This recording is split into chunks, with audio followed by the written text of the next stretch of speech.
لا حول ولا قوة الا باللہ العلی العظیم۔ حسبنا اللہ ونعم الوکیل، نعم المولا ونعم النصیر۔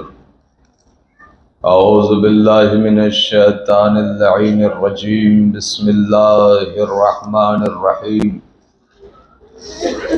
الحمد للہ الذی ہدانا لہذا وما کنا لنہتدی لولا ان ہدانا اللہ۔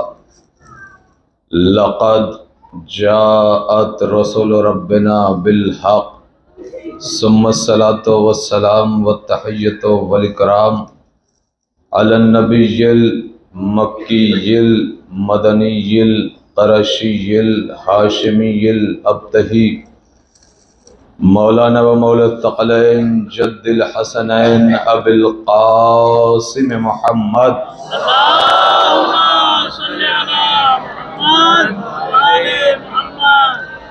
وآلہ الطیبین الطاہرین المعصومین المظلومین ولعنۃ اللہ علی اعدائہم وغاصب حقوقہم ومنکر فضائلہم۔ اما بعد، فقد قال رسول اللہ صلی اللہ علیہ وآلہ وسلم: السلام علی من الاجابت تحت القبہ۔ صلوات پڑھیں محمد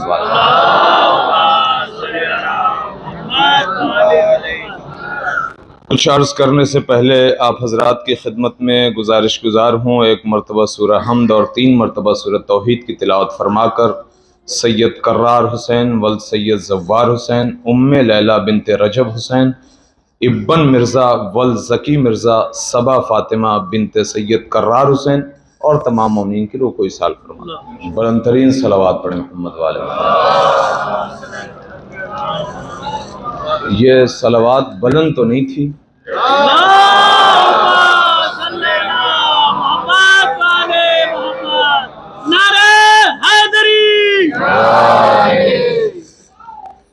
تمام تعریف اس اللہ کے لیے کہ جس کی مدحت تک بولنے والوں کے تکلم کی رسائی نہیں، نہ اس کی نعمتوں کو گننے والے شمار کر سکتے ہیں، نہ اس کے حق کو کوشش کرنے والے ادا کر سکتے ہیں، نہ ہمتوں کی بلندیاں اس کا ادراک کر سکتی ہیں، نہ ذہانتوں کی گہرائیاں اس کی تہ تک جا سکتی ہیں۔ اس کی صفت ذات کے لیے نہ کوئی معین حد ہے، نہ تو کوئی توصیفی کلمات ہیں، نہ مقررہ وقت ہے، نہ آخری مدت۔ اس نے پوری کائنات کو اپنی قدرت کاملہ سے خلق کیا اور پھر اپنی رحمت کی ہوائیں چلائیں اور زمین کی حرکت کو پہاڑوں کی میخوں سے سنبھال کر رکھا۔ وہ پروردگار عالم کہ جس نے ذات حسین کو اتنا بلند بنایا، وہ پروردگار عالم کہ جو مولا کائنات کو اتنا عالی بنایا کہ جن کی محبت ہمارے سینوں میں رکھی، پروردگارہ تیرا شکر کیسے ادا کریں کہ تو نے ایک بار اتنا بڑا کرم کیا کہ سینے میں علی کو رکھا اور زندگی میں کربلا کو رکھ دیا۔ بھائی یہ بڑا کرم نہیں تو اور کیا ہے کہ آج باب الحوائش کے دربار میں بیٹھ کر حسین کی مجلس کر رہے ہیں۔ بھائی آپ نے اپنے گھروں پر مجلسیں کی ہیں، امام بارگاہوں میں مجلسیں کی ہیں اور شاہراہوں پہ جلوس نکالے، لیکن یہ کرم کی انتہا ہے کہ آج باب الحوائش کے دربار میں بیٹھ کر مجلس حسین کا شرف عطا ہوا ہے۔ یہ زیارت امام حسین بڑی عظیم شے ہے، بڑی عظیم نعمت ہے، جس کی انتہا نہیں، جس کی بلندی کا کوئی احصا نہیں۔ زیارت امام حسین کے لیے ایک شخص امام کے پاس آتا ہے اور آنے کے بعد کہتا ہے مولا، چھٹے آقا کے پاس آیا اور کہا مولا مجھے کبھی کبھی امام حسین کی بہت یاد آتی ہے۔ جملے سنیں، میرے مولا کی کبھی کبھی بہت یاد آتی ہے۔ جب بہت زیادہ یاد آئے تو میں کیا کروں؟ راوی کہتا ہے کہ میں نے امام سے پوچھا کہ جب بہت زیادہ یاد آئے امام حسین کی تو میں کیا کروں؟ میرے چھٹے آقا نے کہا جب تمہیں بہت زیادہ یاد آئے نا تو کربلا کی طرف رخ کر کے کہو صلی اللہ علیہ یا ابا عبداللہ، صلی اللہ علیہ یا ابا عبداللہ، 3 مرتبہ کہو صلی اللہ علیہ یا ابا عبداللہ، کربلا کی زیارت تمہیں گھر بیٹھے نصیب ہوگی۔ میرا چھٹا امام فرما رہا ہے یہ کربلا کی عظمت، یہ کربلا کی زیارت کی جو فضیلت ہے یہ بے انتہا فضیلت ہے۔ بہت زیادہ وقت نہیں ہے، ظاہر ہے علامہ امینی کا نام کس کس نے سن رکھا ہے؟ جتنے بزرگان ہیں علامہ امینی کو ضرور جانتے ہیں۔ علامہ امینی الغدیر کے رائٹر ہیں۔ کون ہے؟ الغدیر کے رائٹر۔ ابھی چند دنوں میں عید غدیر آنے والی ہے۔ علامہ امینی الغدیر کے رائٹر، جو سب سے مؤثر، جو سب سے معتبر، جو سب سے اتھینٹک کتاب الغدیر پہ، اسے کہتے ہیں الغدیر، اور اس کا رائٹر علامہ امینی۔ جب علامہ امینی کا انتقال ہو گیا، اس دنیا سے چلے گئے، تو ان کے صاحبزادے جو تھے، ان کے بیٹے، انہوں نے بڑی خواہش کی کہ میرے خواب میں ایک بار میرے بابا آ جائیں۔ بڑی کوشش کی، ظاہر ہے ہم اور آپ کبھی ہمارے بزرگان میں سے کوئی چلا جاتا ہے تو یہ خواہش ہوتی ہے کہ ایک بار خواب میں دیکھ لیں۔ بہرحال علامہ امینی جیسے عالم دین کے بیٹے نے خواہش کی، لیکن 4 مہینے تک کوئی زیارت نہیں ہوئی۔ 4 مہینے کے بعد علامہ امینی اپنے بیٹے کے خواب میں آئے۔ پوری توجہ رہے، علامہ امینی سے ان کے صاحبزادے نے ایک سوال کیا، بابا آپ عالم برزخ میں زندگی کیسی گزار رہے ہیں؟ علامہ امینی نے کہا میرے بیٹے بس یہ سمجھو کہ پروردگار عالم نے ساری نعمتیں دے دی۔ کیا کہا؟ پروردگار عالم نے ساری نعمتیں دے دی۔ صاحبزادے نے کہا بابا یقیناً یہ الغدیر کا فائدہ ہوگا، یقیناً یہ الغدیر کا ثواب ہوگا، یقیناً یہ الغدیر کا اجر ہوگا جو اللہ نے دیا۔ علامہ امینی نے کہا نہیں۔ کیا کہا؟ علامہ امینی نے کہا نہیں، یہ الغدیر کا اجر نہیں۔ تو بیٹے نے کہا ہاں، الغدیر کے علاوہ آپ نے ہزاروں کتابیں لکھی، اس کا مطلب یہ ہے کہ جو آگے آپ نے 1000 کتابیں لکھی تھی ان کا ثواب ابھی ملا ہوگا۔ علامہ امینی کا جملہ سنیں، علامہ امینی نے کہا میرے لال نہ تو یہ غدیر کا، نہ تو یہ الغدیر کا، نہ یہ تو 1000 کتابوں کا، بلکہ یہ جو اللہ نے اجر دیا ہے میں ہر شب جمعہ کربلا جاتا تھا۔ اللہ اکبر، میں ہر شب جمعہ جو کربلا جاتا تھا، یہ کربلا جانے کا ثواب ہے۔ ابھی مجھے اللہ نے الغدیر کا فائدہ نہیں دیا، ابھی مجھے اللہ نے 1000 کتابوں کا اجر نہیں دیا، ابھی مجھے اللہ نے جو اتنی دینی خدمات کی ہے اس کا اجر نہیں دیا۔ اب ذرا تصور کرو کربلا کا کتنا بڑا فائدہ ہے۔ اما جب زائر کربلا آتا ہے اور پلٹتا ہے تو ایسے پلٹتا ہے جیسے ایک معصوم بچہ پلٹ رہا ہو۔ اللہ اکبر، جیسے ایک معصوم بچہ پلٹ رہا ہو ایسے پلٹتا ہے۔ کسی خاتون نے مجھ سے ایک سوال کیا تھا، مولانا کیسے پتا چلے کہ ہماری زیارت قبول ہوئی یا نہیں؟ ہمیں کیسے اندازہ ہو؟ یقیناً اتنی دور دراز سے آئے ہیں، اتنا سفر طے کر کے آئے ہیں، اتنا خرچ کر کے آئے ہیں، لہذا یہ تو کنفرم ہونا چاہیے نا کہ ہماری زیارت قبول ہوئی یا نہیں، یا پھر جیسے آئے تھے ویسے ہی لوٹ رہے ہیں۔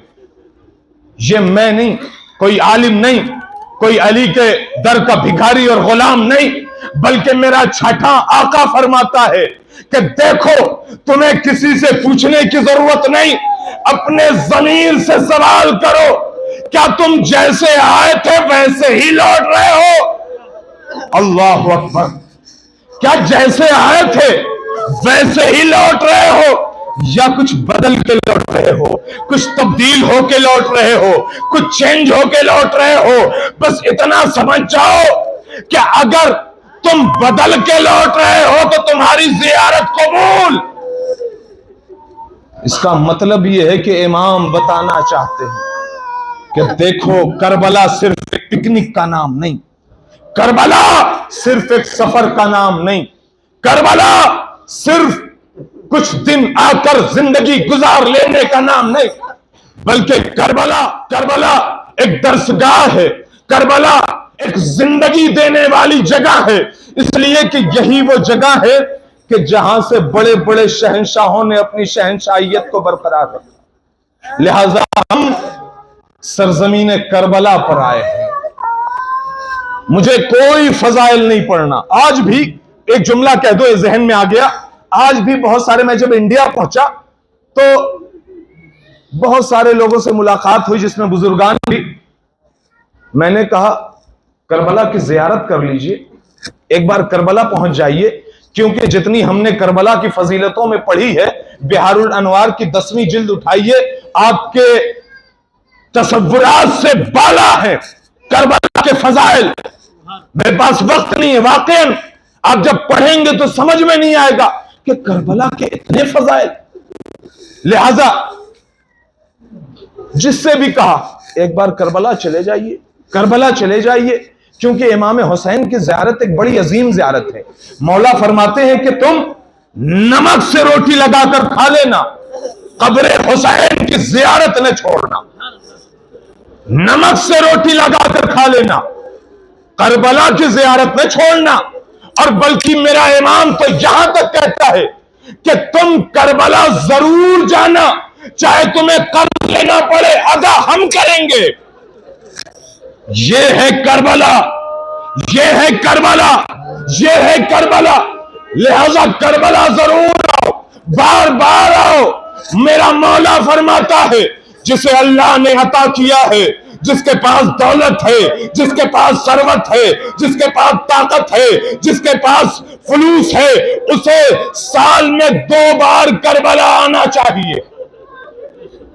یہ میرے امام کا فرمان ہے۔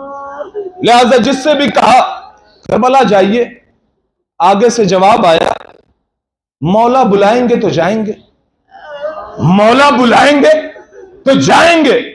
میں نے کتنے ایسے کہنے والوں کو دنیا سے گزرتے ہوئے دیکھا ہے، میں نے کتنے ایسوں کو دنیا سے گزرتے ہوئے دیکھا کہ جو یہ کہتے کہتے چلے گئے کہ مولا بلائیں گے تو جائیں گے، مولا بلائیں گے تو جائیں گے، جملہ آپ کے حوالے، مولا بلائیں گے تو جائیں گے، اما مولا کبھی تمہیں ویسے نہیں بلائیں گے جیسے حبیب ابن مظاہر کو بلایا تھا۔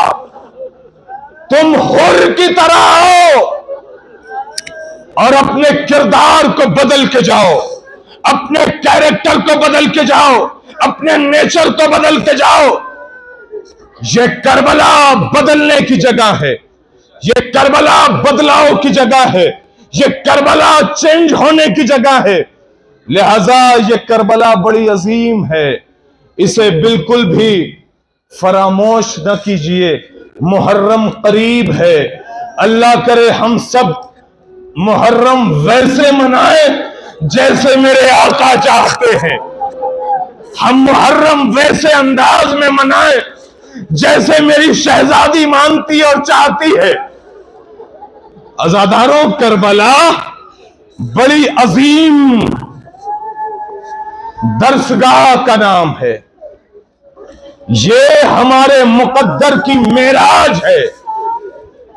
جملہ حوالے کر رہا ہوں، یہ ہمارے مقدر کی معراج ہے کہ آج کربلا میں بیٹھے ہیں، ورنہ کروڑوں لوگ اپنے سینے میں اس خواہش کو دم توڑ گئے، یہ خواہش لے کر چلے گئے کہ مولا بلا لے، لیکن شکر کا سجدہ ادا کریے کہ اللہ نے اور مولا نے آپ کو اس پر بلایا ہے۔ بس 2 جملے مصائب کے پڑھوں گا، آپ باب الحوائج کی بارگاہ میں بس اتنا خیال رہے کہ سکینہ کے چچا کی بارگاہ میں بیٹھے ہو، بس اتنا ذہن میں رہے، کٹے ہوئے بازوؤں سے جب عباس نے کہا تھا اے میری بھتیجی میں تیرے لیے ایک بوند پانی نہ لا سکا،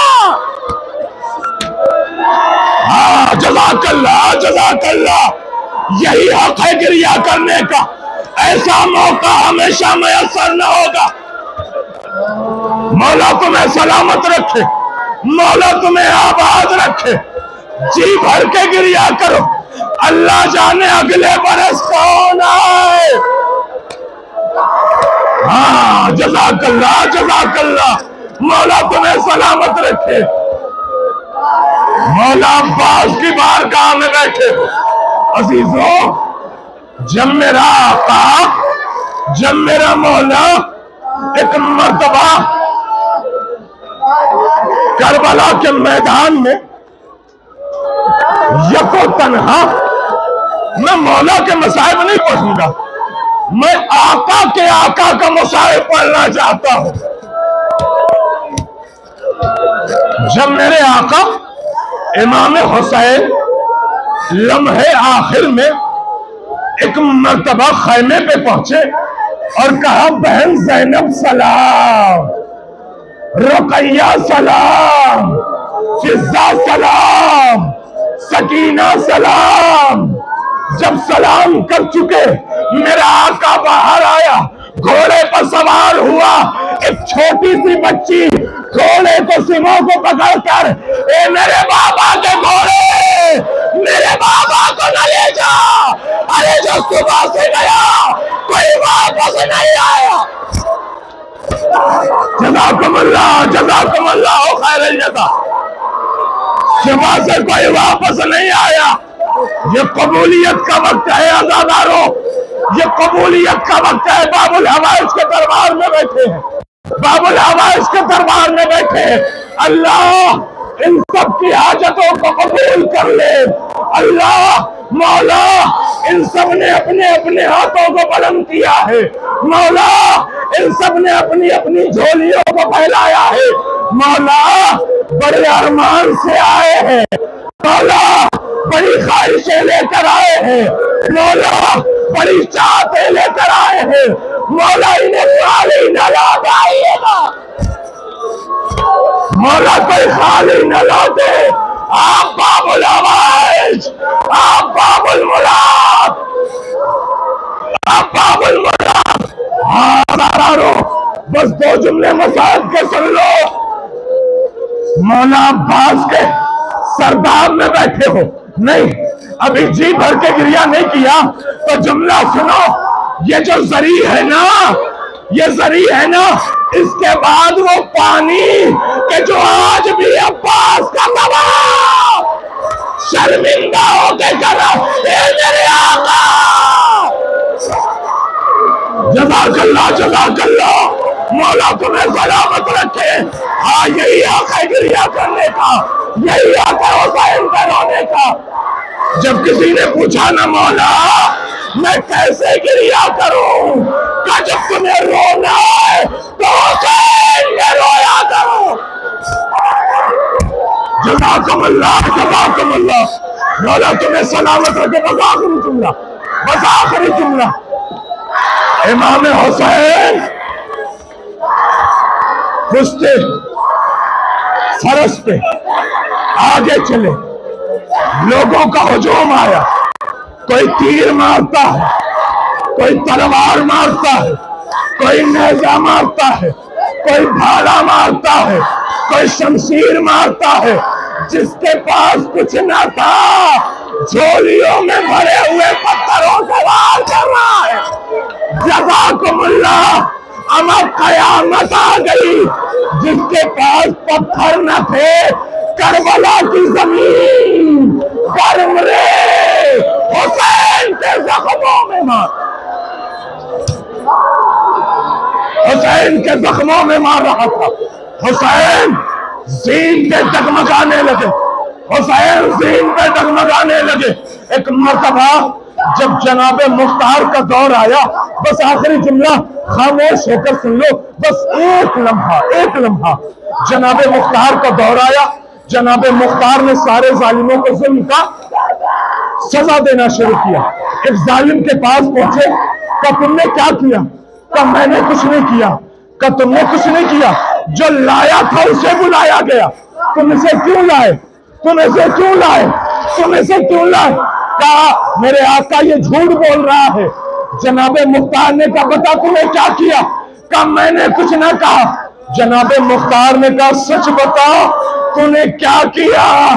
ظالم کہتا ہے اے میرے آقا میں نے کچھ نہ کیا, بس زینب کی رضا پہ ہاتھ ڈالا تھا. جناب زینب کی رضا پہ ہاتھ ڈالا.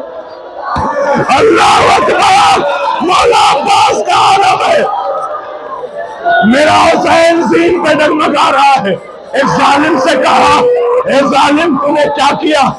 کہا میں کربلا میں بڑا لیٹ آیا, میں بہت دیر میں آیا, اور جب کربلا پہنچا نا تو دیکھا کہ امام حسین پشتے فرس پہ ڈگمگا رہے ہیں. کہا پھر کیا کیا؟ کہا میرے ہاتھ میں ایک نیزہ تھا, میرے ہاتھ میں ایک نیزہ تھا. بس آخری جملہ ہے, جیسے سننا ہو سننا.